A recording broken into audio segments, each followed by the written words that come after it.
Right, back live with you tonight on In Focus, and thanks for staying on. A war of words is brewing between Defence Minister Thandi and opposition political parties over the docking of Lady R in the Simonstown. During the Defence and Military Veterans Budget vote in Parliament earlier today, the minister reiterated that nothing was loaded on board the Russian cargo ship in December at Simonstown in the Western Cape. MPs are, however, not convinced and are calling for transparency. The African Christian Democratic Party Member of Parliament, Swart, joins us now to give us more details. Good to have you, Mr. Swart, and thank you very much for your time.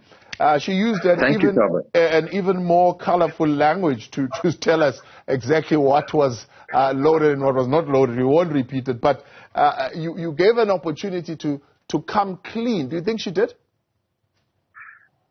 No. In fact, there again is a lot of what we would call obfuscation. Merely by saying nothing was offloaded does not clarify the issue. And if that is the case, why is the president holding a full inquiry into this issue? So I think the minister could have been far more open today. I've known her for many, many years in her previous role as Speaker of Parliament.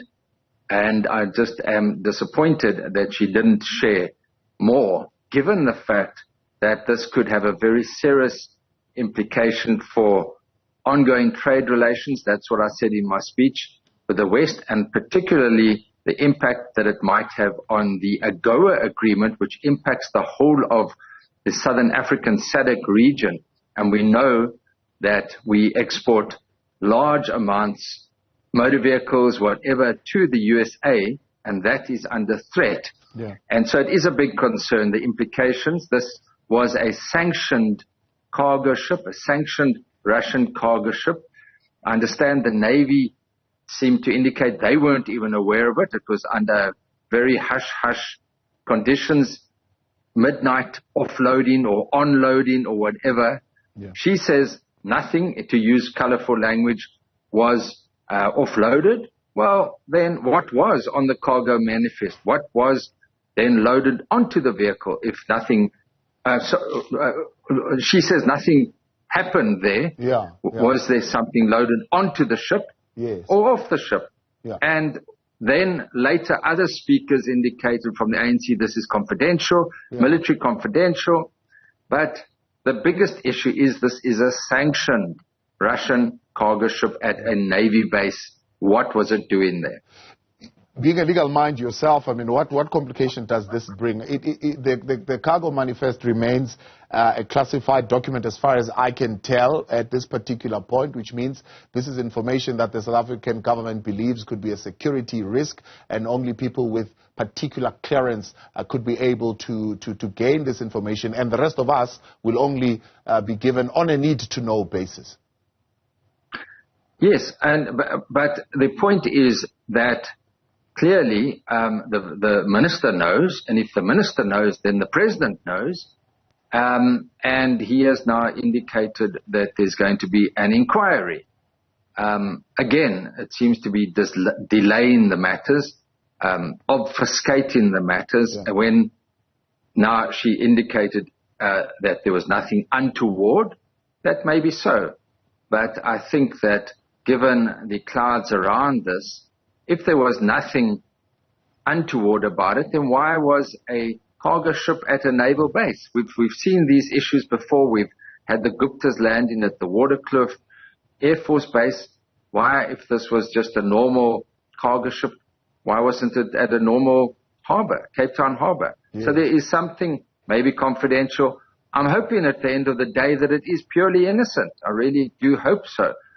But again, the degrees of silence and does seem to indicate that there is something here, and we look forward to some investigation. Whether we will ever know what is happening, but we from Parliament side, from the ACDP side, will continue to probe this issue and to get to the bottom of actually what occurred. But that's my worry, though, Mr. Swart, is the president not leading us down another rabbit hole where even this inquiry will either give us a redacted report because it's classified information, so we will not really ever really know what happened? Yes, this is, of course, the challenge. It's like at Parliament, you've got the Standing Committee on Intelligence, and that's members of Parliament sit there, but they may not speak about anything they learn about. So, yes, that is a genuine, Thabo, from your side, it's a genuine concern. But I do think what is quite interesting now, after this brouhaha, and everyone was upset, and we had the American ambassador calling a press conference. He then apologized. So it seems that there is something going on here hopefully on a diplomatic level, that maybe some assurances are being given from South Africa to the USA that there was nothing untoward on a high level.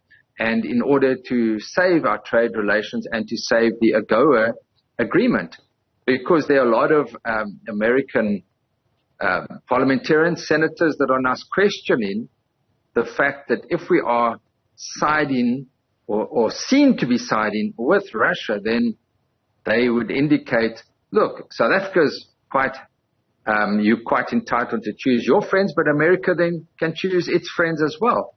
And given the fact that our trade relations with the USA are 38 times more than that with Russia, but at the same time understanding traditional links with Russia, one is deeply concerned, given our financial constraints, economic growth, the load shedding. We cannot afford to lose the AGOA benefits, which will impact not only South Africa, but Southern African countries as a whole.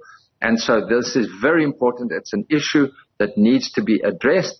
We raised it today, asking the questions, what was loaded on, what was loaded off. The minister said nothing. Nothing was loaded onto the ship. In other words, we never provided weapons to Russia, if using a colorful language. And at the end of the day, let's trust that inquiry determines the same thing, and to a certain degree that you as the public, we as the public, then are informed that it was an innocent transaction, and an explanation is given as to why there is so much secrecy around this, and why the minister had to eventually use such colorful language today when this incident took place in December last year already. Do you get a sense, though, Minister again emphasizing that traditional ties with Russia go far back beyond this ship docking there and so on and so forth, far back beyond the Russia-Ukraine conflict.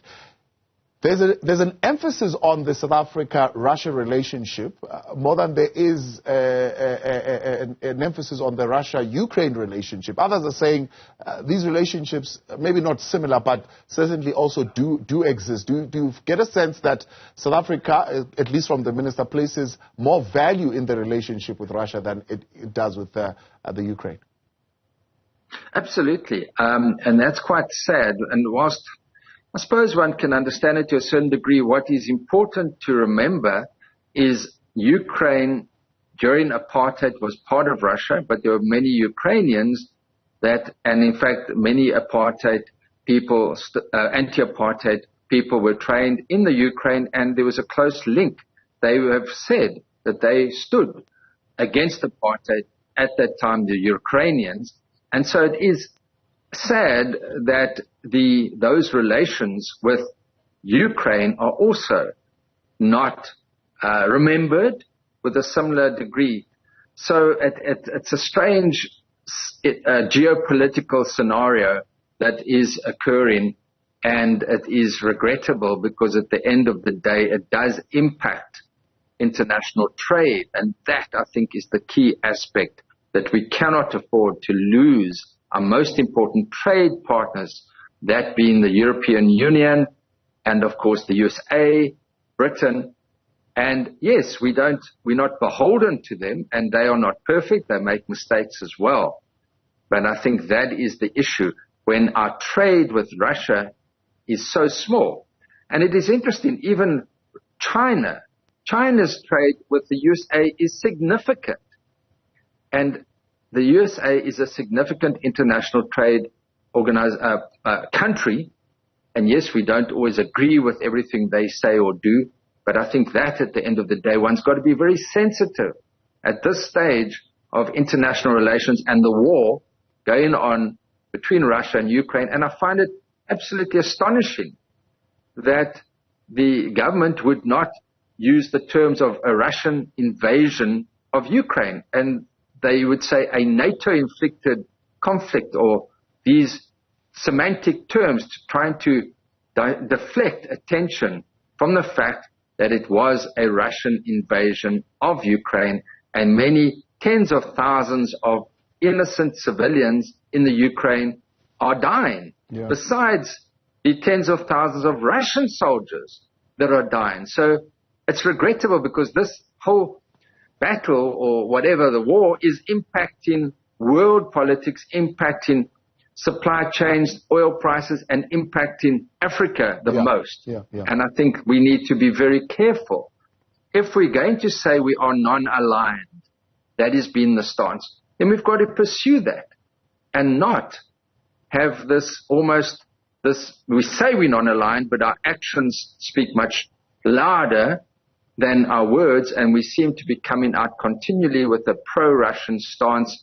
At the same time as we had this incident now, we had our head of the Defense Force visiting Moscow.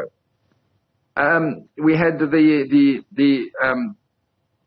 Russian and China ships having exercises with the South African Navy. Now, we also had operations with the USA Navy, yes. But it seems that we continually seem to be siding with the wrong side, even at the United Nations, when you had countries that were voting on the resolutions. We would continually either not support the resolutions, or we would just abstain when it came to condemning the Russian invasion of the Ukraine. How will we know, as it seems some opposition parties are suggesting, if whether or not Russia has got this unrestricted access out of this traditional ties? If their relationship involves the fact that, well, Russia can come in, offload, reload cargo at midnight or as when they like, and move on, and there will be no controls and no security. Well, I think that would be that is a great concern. I really hope that it does not is not taking place, because that shows that your whole sovereignty is being threatened. But at least one needs to be aware of, and there are vigilant people that are raising this information, raising there was a Russian aircraft that landed at Waterkloof, and they said it was a diplomatic plane. So I suppose one's got to go at face value of what you're told, but again, whether one can trust that information is a separate issue. There was speculation during the debate today, or sometime in the past while, about to what degree Russia is funding the ANC. And I'd say I'm not repeating that. I don't have any information about that.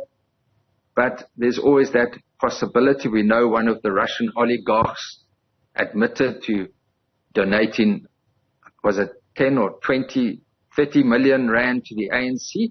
That was a sanction by Russia himself. And we know that the ANC, when it came to the political party funding disclosures, received a disclaimer on donations. So I think these are all aspects that do raise questions. We know the ANC has had financial constraints. Where is it getting its funding from? And is any funding it receives being disclosed properly in terms of the Political Party Funding Act? And as other people have speculated, is this not a reason for the close ties? Or are the close ties merely, as is indicated and explained continually, due to historical links with Russia for the anti-apartheid struggle, and that being a home where many South Africans went to study and were trained, including the Minister of Defense, who was a trained ANC MK operative. Yeah.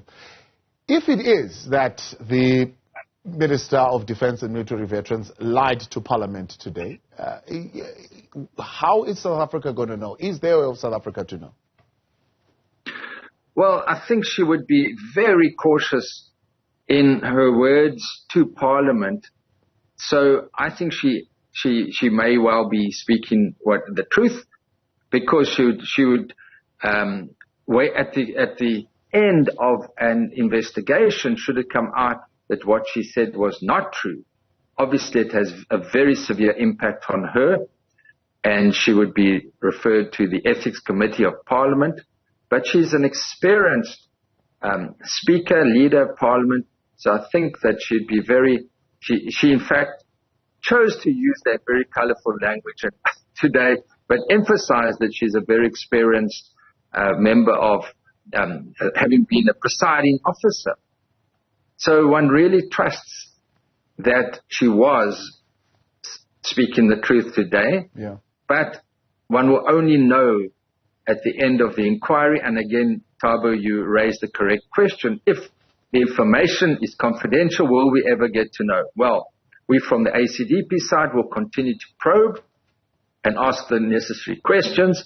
I think the public have a right to know one way or the other, and I think the truth will out, as they say, and I have no doubt that we will find out exactly what happened with the very, very infamous Lady R, the Russian cargo ship, which itself had been sanctioned at Simonstown in December.